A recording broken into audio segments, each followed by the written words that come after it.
Olá pessoal, sejam bem-vindos ao Vencendo Concursos. Mais uma vez, nós vamos dar continuidade aos nossos estudos relacionados aí à matéria, voltada à administração, à parte de gestão, e eu tenho mais um assunto para tratar com vocês. Quero que você visualize aí comigo. Bom, nós vamos tratar a respeito da teoria da administração, mais voltada aí para a teoria da burocracia, ou teoria burocrática, como você preferir chamar. Bom, é o seguinte, a teoria da burocracia ou teoria burocrática, ela tem, claro, evidentemente, aí um representante, que no caso é o senhor Max Weber. Aliás, são muitos os representantes, mas sempre tem aquele que se destaca. Então, no caso aqui, é o alemão chamado Max Weber. E é bem interessante, pessoal, a gente entender o significado da palavra burocracia. A burocracia, ela significa justamente o que eu coloquei aqui para vocês. Ela significa a organização do trabalho. Isso demonstra e nos mostra, que muitas vezes nós entendemos burocracia no nosso dia a dia como algo que é lento, demorado, não é verdade? Papelada, dificuldades e assim por diante. Mas isso, na verdade, todas essas coisas que eu acabei de citar aqui para você, são disfunções da burocracia, certo? Beleza? Porque, a bem da verdade, a burocracia, a ideia dela é organização. E o senhor Max Weber, a qual eu já citei para vocês, ele trata de certas características que ele considera ideais para a burocracia. Vamos lá, vamos visualizar isso aí para você entender cada uma delas. Olha só, nós temos aqui como característica do tipo ideal de burocracia, de acordo com Max Weber, a formalização.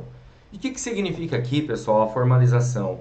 É trabalhar com regras, procedimentos, certo? Disciplina, regulamentos, leis. Aliás, podemos entender que por conta da formalização, que Weber dizia, obviamente passamos a ter um princípio aí, chamado o princípio da legalidade. Ou seja, tudo tem que estar numa lei, em procedimentos adequados, corretos, para que haja, na verdade, o quê? Um padrão. E se você parar para pensar, é bem isso mesmo, pessoal? Na verdade, o que nós podemos observar dentro das regras da burocracia é a ideia do procedimento. Aliás, a burocracia tem foco nos processos ou foco nos procedimentos, como você preferir.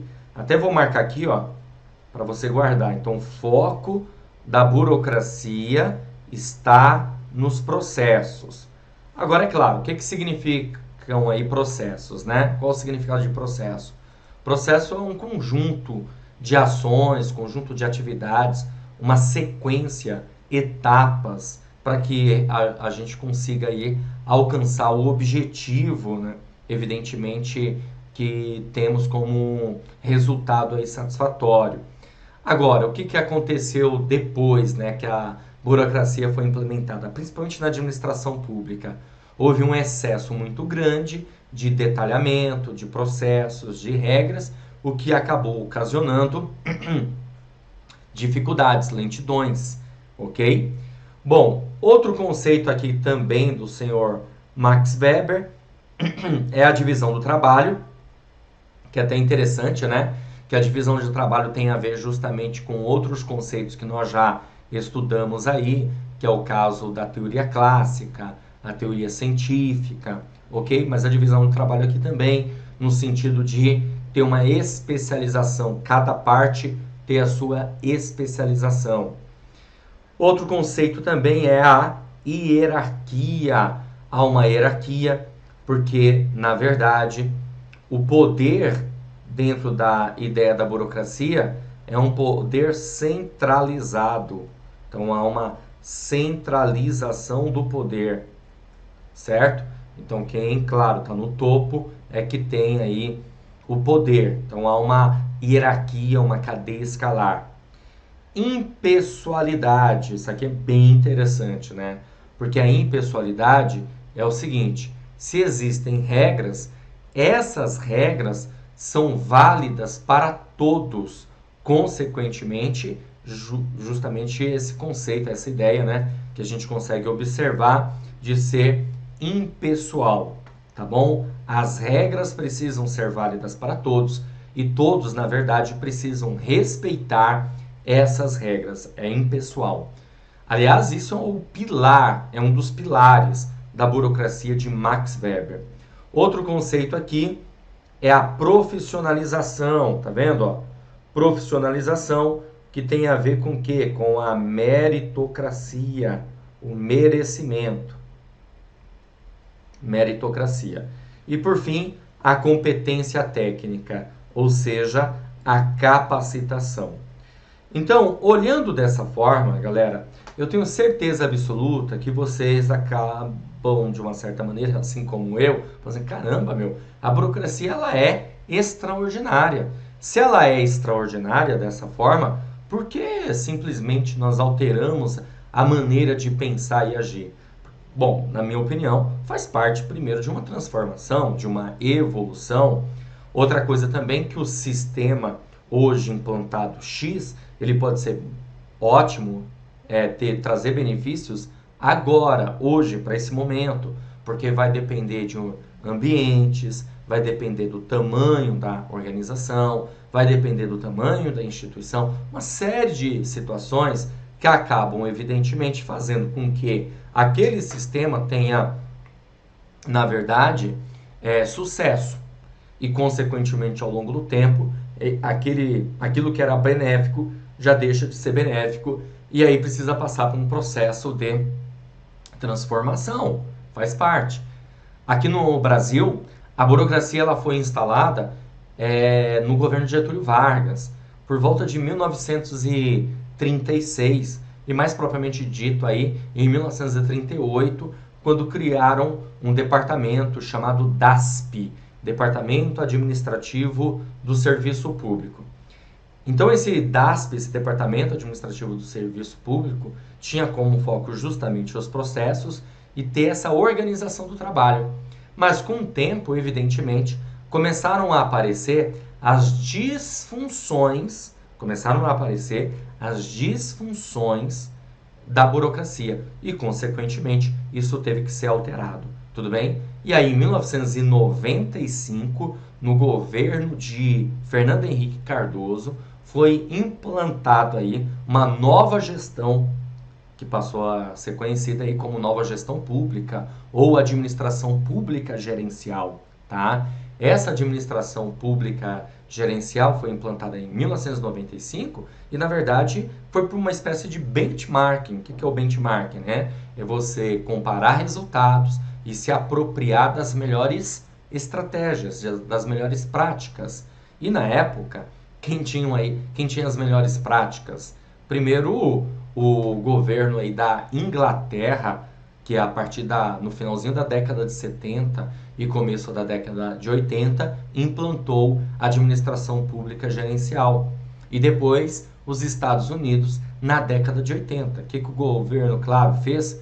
Fez uma grande reforma administrativa e implantou a nova gestão pública em meados da década de 90, que deu muito certo. Consequentemente, depois de um período, é preciso fazer novas alterações, novas transformações, para que as coisas continuem andando bem. Faz parte. Porque o sistema, na verdade, o que acontece com ele? O sistema, ele envelhece. Ele entra em entropia. Sabe o que significa isso? Entropia é justamente a ideia do envelhecimento. E aí nós precisamos fazer uma entropia negativa, que é você ter um rejuvenescimento, uma renovação nesse sentido, tá bom? Aproveitando-se, evidentemente, de boas práticas anteriores. É o caso da burocracia. Hoje nós não temos no Brasil a burocracia implantada, nós chamamos de pós-burocracia. Porém, os pilares da burocracia continuam sendo válidos. Quero que até que você visualize aí comigo para entender melhor o que eu acabei de dizer. Olha só, então nós temos aqui, ó, a formalização, a divisão do trabalho, a hierarquia, a impessoalidade, o profissionalismo, né? E a competência técnica. Posso dizer o seguinte, que a formalização, que é a ideia da legalidade, que é preciso ter regras, e vamos ser sinceros, em todos os lugares é preciso regras. Na sua casa tem regras, numa empresa vai ter regras, né? Também a impessoalidade, porque se existem regras, essas regras precisam ser válidas para todos. E a profissionalização. Esses são os pilares da burocracia.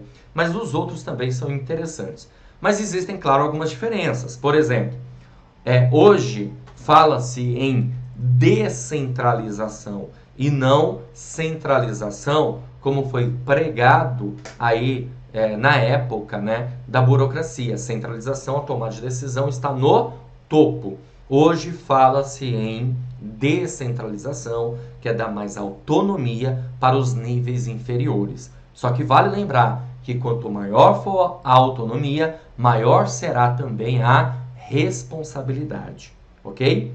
Vamos lá, vamos dar continuidade, que eu quero mostrar aqui para vocês as vantagens da burocracia. Vamos lá. As vantagens da burocracia você pode observar, como fonte aqui, eu coloquei o grande mestre Hidalberto Chiavenato no seu livro em 2003, na página 26, que trata das vantagens da burocracia, certo? Então, como vantagem da burocracia, nós temos a racionalidade para alcançar os objetivos. Então, veja que interessante, né? A burocracia ela não trata do lado emocional, ela trata do lado racional, do lado do pensar, racional significa isso, tá? Do lado do pensar estratégico. Ou seja, né, eu não posso tomar uma decisão me baseando pelo meu fígado, né? Certo? Eu tenho que tomar uma decisão no pensar estratégico. Outra vantagem aqui, a precisão na definição do cargo e conhecimento dos deveres. Ou seja, cada um sabe o que deve fazer. A rapidez nas decisões. Por quê? Porque cada um conhece os trâmites. Justamente porque esses trâmites, pessoal, eles estão prescritos. Aqui, ó, uniformidade de resposta, porque está prescrita na norma. Aliás, a burocracia, ela parte do pressuposto do racional legal. Tá na norma, tá prescrita. Tá, ó, racional legal. Outra situação aqui também da burocracia, uniformidade de rotinas e procedimentos, favorecendo a padronização, a redução de custos e erros, pois as rotinas são definidas por escrito. A continuidade da organização na substituição de pessoas, ou seja, as pessoas vão embora, mas a organização continua, né? A redução de atrito entre as pessoas, porque todos conhecem os limites da responsabilidade e o que é exigido da função. A confiabilidade, pois as decisões são previsíveis e impessoais, porque seguem as normas. E os benefícios para os funcionários, pois são motivados a seguir carreira na organização. Então, como você observou aqui comigo, essas são as vantagens da burocracia. Como você deve ter percebido, são vantagens bem interessantes. Agora veja, nem tudo são flores.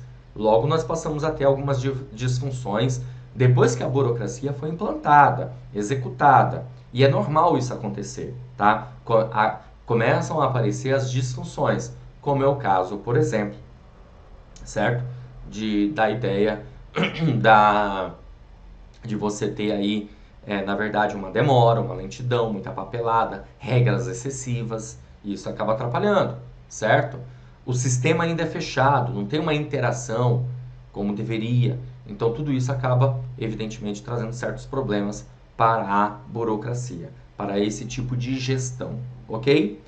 Bom, galera, legal, vamos dar continuidade, porque agora eu quero aproveitar e resolver algumas questões aqui com você, para que você possa observar comigo como que o tema pode ser abordado numa prova de concurso.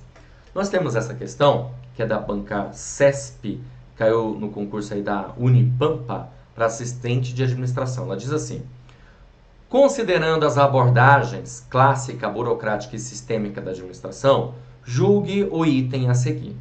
De acordo com a abordagem burocrática proposta por Max Weber, as principais características do tipo ideal de burocracia são a formalidade, a impessoalidade e o profissionalismo. E aí, pessoal, certo ou errado? Opa, isso tá certíssimo, né, galera? Exatamente isso que Weber pregava. E para ele, essas, com certeza absoluta, né, são as características mais importantes, logo, os pilares da burocracia. A burocracia de Max Weber, no mundo todo, praticamente começou a ser bastante difundida a partir da década de 30, tá? Mais propriamente em alguns lugares na década de 40. Aqui no Brasil, como eu falei para você, finalzinho da década de 30, começo aí da década de 40, ok? Bom, o que mais que nós temos? Temos mais uma questãozinha aqui para resolver, quero que você visualize aí comigo, bora lá. Olha só, a questão ela diz assim, caiu no concurso da CGU, Controladoria Geral da União, para analista de finanças e controle, e a questão diz assim, ó, Weber estudou as organizações que surgiram após a Revolução Industrial e a formação do Estado, identificando características que eram comuns e tipos de autoridade. Indique a opção que apresenta corretamente características do tipo ideal de burocracia de Weber. Então a gente tem que marcar uma alternativa que tem a ver com o tipo ideal da burocracia de Weber. A alternativa A diz o seguinte: excesso de regulamentos e valorização da hierarquia. Lembre-se que eu já vou resolvendo a questão, tá? Você pause aí para tentar resolver. Excesso de regulamentos, pessoal, isso aqui vai estar errado, porque isso aqui não é uma característica ideal, isso aqui é uma disfunção. Disfunção. Tá? A valorização da hierarquia, ok. Competência técnica, sim, Weber tratava disso. Dominação tradicional? Não. Weber não tratava disso aqui. Aliás, ele até tratava, mas não como uma característica ideal de Weber. Na verdade, ele entendia que a dominação tradicional não era uma dominação ideal para uma boa gestão. Aliás, eu até vou aproveitar aqui e vou colocar no quadro para você, para ficar bem guardada essa informação. Para Weber, existem três formas, né? Ó, três formas de dominação. Tá bom? Três formas de dominação. Não esquenta a cabeça com a letra que você já sabe. É difícil aqui escrever às vezes, tá? Mas é assim mesmo. Vamos lá. Para ele existe a dominação tradicional. A dominação tradicional, pessoal, é a dominação ligada ao patrimonialismo, onde quem manda é o soberano, ele que dá as ordens, mas tudo passa a ser dele, ele faz do jeito que ele quer, ok? Então, a dominação tradicional. Para Weber, essa dominação tradicional não é a correta. Aí nós temos também a dominação carismática. O que é a dominação carismática? A dominação carismática é aquela dominação em que a pessoa, na verdade, ela não foi colocada lá, ou nem herdou, na verdade, ela adquiriu liderança, né? Só que para, eu vou colocar aqui aquisição, tá? Adquiriu, aquisição. Só que para Weber não é o correto, porque para ele a dominação burocrática é a correta, já que a dominação burocrática ela se baseia em quê? Em regras e procedimentos. Tá bom? Então, por isso, alternativa B, essa aqui está errada. Alternativa C, dominação legal? Ok, dominação legal tem a ver justamente com o quê? Tem a ver com a dominação burocrática. Agora, a dominação carismática vai estar errada. Impessoalidade e profissionalismo? Opa, esse é o nosso gabarito. Alternativa D. E alternativa E, mecanismo e racionalidade legal? Racionalidade legal, ok. Agora, mecanismo não é de Weber. Mecanismo é um conceito lá da teoria científica de Frederick Winslow Taylor, lá por volta de 1912. Ó, aproveitando que eu falei aqui de uma data, eu comentei para você que boa parte da teoria aí de Weber foi utilizada aí a partir da década de 30, 40 para a administração pública em si. Não necessariamente a burocracia é dessa época. Aliás, a burocracia é de muito tempo atrás, antes do século XX, tá? Agora, o que acontece é o seguinte, muitos teóricos foram lá na ciência de Weber para implantar aí a teoria da burocracia a partir, como eu falei, da década de 30, certo? Beleza? Então tá bom. Vamos dar continuidade aqui, certo? Porque nós acabamos de resolver, apareceu aí para você, né? Claro, o gabarito da questão. Ok, galera? E, claro, né? Eu vou ficando por aqui. Para essa aula já está suficiente o entendimento que nós precisávamos aí para mandar, né, super bem no nosso concurso e com certeza absoluta fazer com que você, evidentemente, tenha uma condição melhor para mandar super bem na sua prova, tá certo? Grande abraço para vocês e a gente, claro, se vê numa próxima oportunidade. Bom estudo para todos. Olá, você acaba de assistir a uma aula ou uma parte das muitas aulas que nós temos aqui no nosso curso online preparatório Gabaritando Câmara Municipal de São Francisco do Sul, seja para assistente legislativo, administrativo, analista. Bom, se você chegou até aqui é porque gostou, não é verdade? Então continua, porque eu tenho um recado importante para te passar. Nós do Vencendo Concursos montamos o curso online Gabaritando Câmara de São Francisco do Sul, de Santa Catarina.